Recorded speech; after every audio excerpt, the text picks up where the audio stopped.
Au nom du Père et du Fils et du Saint-Esprit. Amen.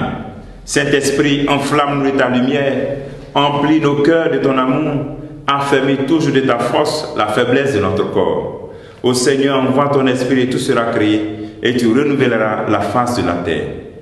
Bien-aimés dans le Christ, nous sommes aujourd'hui mardi 13 septembre. En ce jour où notre Église, nous faisons mémoire de Saint Jean Chrysostome, évêque et docteur de l'Église. La parole de Dieu qui nous est proposée, extrait de l'Évangile de Luc, chapitre 7, versets 11 à 17. En ce temps-là, Jésus se rendit dans une ville appelée Naïm. Ses disciples faisaient route avec lui, ainsi qu'une grande foule. Il arriva près de la porte de la ville au moment où l'on emportait un mort pour l'enterrer. C'était un fils unique, et sa mère était veuve.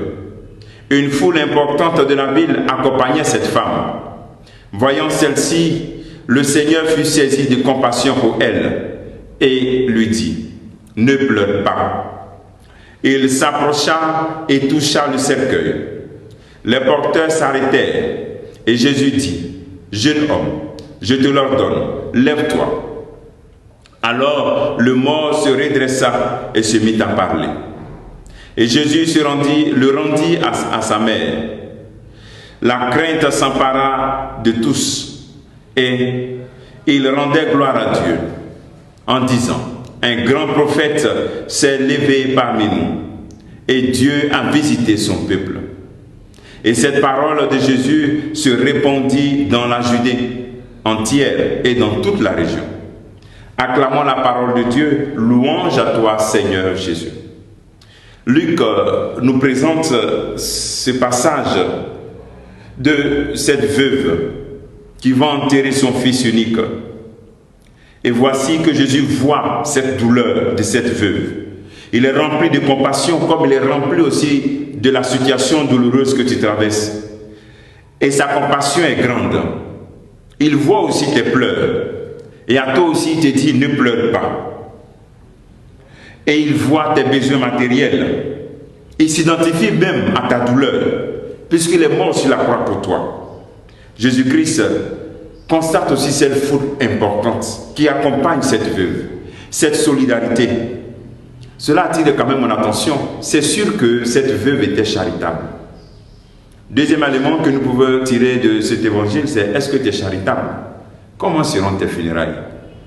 Quand une personne est charitable, on voit le jour de ses funérailles, beaucoup de personnes qui sortent parce qu'ils reconnaissent ce que la personne a fait dans sa vie. Et je pense que cette foule-là, c'est dû au fait que cette veuve était une bonne personne charitable. Elle a dû poser beaucoup d'actions. Et toi, est-ce que tu poses des bonnes actions pendant que tu vis?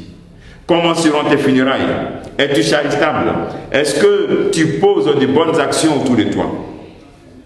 Troisième élément, Jésus, la jeune dame veuve, ne parle pas.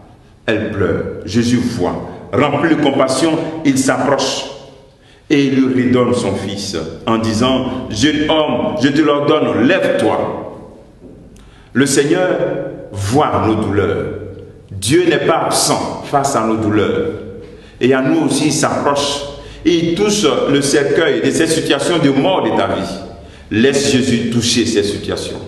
Cette situation peut être matérielle, qui t'empêche même de dormir. Laisse Jésus toucher. Approche-toi de lui, dans la prière, dans l'adoration du Saint-Sacrement. Et pour terminer, le dernier élément, c'est la parole qu'il prononce lorsqu'il dit au jeune homme, lève-toi, lève-toi. Jeune homme, je te l'ordonne, lève-toi. Au-delà du fait qu'il redonne l'enfant à sa mère, cette veuve qui n'a aucune situation B ni C, parce qu'elle est veuve déjà, son fils unique meurt. Le Seigneur nous appelle aussi à sortir de nos situations de mort. Il te dit, dans la question de sortir des situations de mort, c'est un ordre.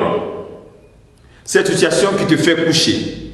Cette situation qui fait que tu ne trouves pas le sens à ta vie.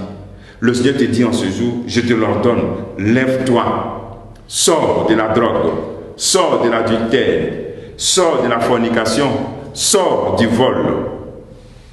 Demandons au Seigneur cette grâce qui nous donne de comprendre qu'il compatit à nos douleurs, qui nous donne d'être charitables et qui nous donne de savoir décider de sortir des situations du mois de notre vie. Comme expérience que tu préfères en ce jour, c'est de poser cette question. De quoi dois-tu te relever aujourd'hui? De quelle situation de mort?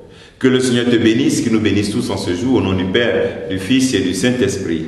Amen.